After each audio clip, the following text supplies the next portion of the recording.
नमस्कार. श्री निसर्गदत्त महाराज दैनंदिन चिंतन भाग 71 आणि 72. प्रथम भाग 71.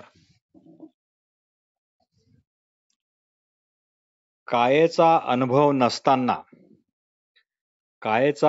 नसताना म्हणजे जन्मरहित असताना, म्हणजेच काय, मुळात नाहीच असताना सुखदुःख, आप्तस्वकीय, परिवार, प्रपंच यांची काहीच चिंता किंवा काळजी होती काय?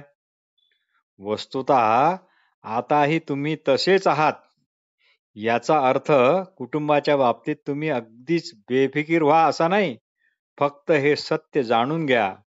शरीर शरीराच्या ठिकाणी आहे, प्राण प्राण्यांच्या ठिकाणी आहेत आणि मन बुद्धी पण आपापल्या ठिकाणीच आहेत. हे समजून घ्या. म्हणजे हे मी असे त्याला म्हणू नका.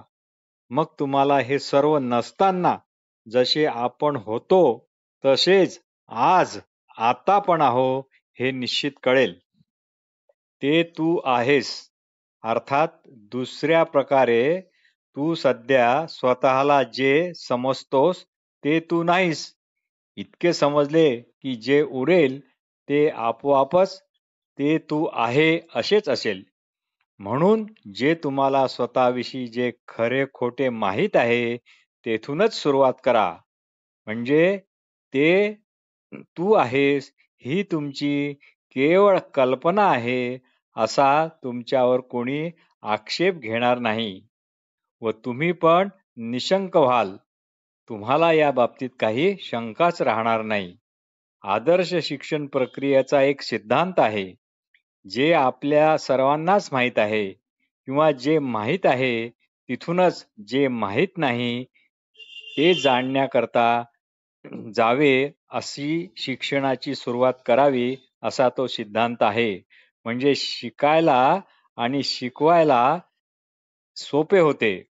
जगातील सर्व शिकलेल्यावर शेवटी आत्मप्रतीचीचाच शिक्का हवा. जगातील सर्व शिकलेल्यावर शेवटी आत्मप्रतीचाच शिक्का हवा. याला ग्रंथ प्रचिती किंवा आत्मप्रचिती एकच असणे असे म्हणतात. अशा या ज्ञानाचा सहज शब्द हेच वेदांताचे सार समजा. सगळ्या देहाकृती आहेत त्या केवळ पंचमहाभूतांच्याच बनलेल्या आहेत. पण ह्या आकृत्या म्हणजे पंचभूते बनवत नाहीत, तर सर्व काही आपोआप होतात. हा असा देह पडल्यावर सर्वांची स्थिती मात्र एकच एक असते. म्हणजेच काय, मूठभर राख किंवा मूठभर माती किंवा व्याघ्र इत्यादी हिंस्र शापदांच्या मुखी पडले तर मूठभर विष्ठा, असे श्री ज्ञानेश्वरीत या संबंधित वर्णन आहे. जगातले मोठमोठे लोक त्या त्या काळी प्रसिद्ध होते, पण ते आज आत्ता कुठे आहेत ते तुम्हाला शोधूनही सापडणार नाही. मुळात त्यावेळी ते होते हेच खोटे होते. म्हणजे जे नव्हते तेच पुन्हा नव्हते झाले असेच म्हणावे लागेल. तुमची तुम्हालाच जी आवड आहे ते म्हणजे तुम्ही तुमच्यावर जे प्रेम करता तसे केलेले प्रेम नाही, ते सहजपणे असलेले, अवांछितरित्या असणारे असे प्रेम आहे. म्हणूनच आपण नसावे असे कधीच कुणाला वाटत नाही आणि वाटू शकणार पण नाही. मी कोण हा प्रश्न तुम्ही जेव्हा सोडवायला जाता, हे अतिशय महत्वाचे आहे. मी कोण हा प्रश्न जेव्हा तुम्ही सोडवायला जाता, पण हा प्रश्न विचारणारा जर मुळात कुणी नसेलच तर कोण कोणाची चौकशी करणार? वास्तविक पाहता चैतन्याच्या दृष्टीने मी कोण, तू कोण हे सर्व प्रश्न अनाठायी आहेत. परब्रह्म आहे याचा पुरावा आपण असल्याची जाणीव आहे एवढी आठवण जरी तुम्ही रोज चोखाळली तरी ते पुरेसे आहे. तुम्ही असल्याची जाणीव हाच परमात्मा असल्याचा प्रत्यक्ष पुरावा आहे. आपण असल्याची जाणीवच जर नसेल तर काय होईल? म्हणून परमात्मा आहे म्हणून तुम्ही आहात असे नाही, तर आपण आहोत म्हणून परमात्मा आहे, असे श्री महाराज म्हणत. हे निंदात्मक विधान नाही किंवा आत्मप्रौढीचेही विधान नाही. ही कोणाची निंदा किंवा स्तुती नाही. आहे हे असेच आहे, इतकेच हे आहे. भाग 72. आपली जाणीवच हे जातिवंत प्रेम आहे. जातिवंत भक्ती आहे. मूळ माया म्हणजे आत्मप्रेम आणि आत्मप्रेम म्हणजेच मूळ माया. स्वपण आहे म्हणूनच जगाचा जन्म झाल्यासारखा वाटतो. पण स्वपण नसले तर जन्म झाल्यासारख्या जगाचा लय पण झाल्यासारखाच राहतो. मरत बिरत कोणीच नाही, इथे जन्मत बिलमत कुणीच नाही. धर्मामध्ये महान धर्म हा स्वधर्म असे म्हणतात. स्वधर्म म्हणजे काय?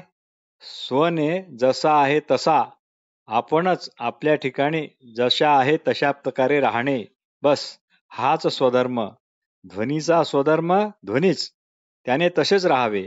गंधाचा धर्म गंध, त्याने तसेच राहावे. रुची स्पर्श रूप इत्यादीने सुद्धा आपापल्या स्वधर्मातच राहावं आहे. जसे आहे तसे, त्यात आवड निवड नको, हवे नको त्यात आणू नये. स्वधर्म हा कधीच स्वीकारता येत नाही आणि स्वधर्म हा कधीच टाकता पण येत नाही. तुम्ही एखादा धर्म स्वधर्म सोडून स्वीकारला तर जणू तुम्ही अकल्याणाला सुरुवात केली असे समजा, पायावर धोंडा पाडून घेतला असे समजा. म्हणून स्वधर्म म्हणजे आपणच आपल्या ठिकाणी, आपणच आपल्याला जाणणे. तसे पाहिले तर हा स्वधर्म कधीच कुणाला सोडता पकडता येत नाही. म्हणूनच आता तुमच्या ठिकाणी स्व म्हणून जे आहे त्याने तसेच राहावे. चलबिचल करू नये.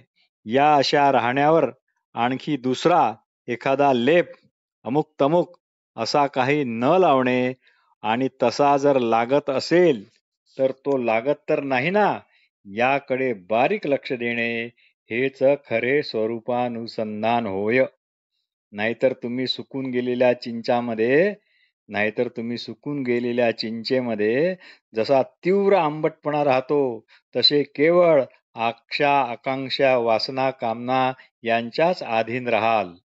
ज्याने स्वधर्म साधला तोच समाधानी. इथे समाधानी राहत नाही, तर समाधान राहते. व्यक्तित्व राहत नाही, तर केवळ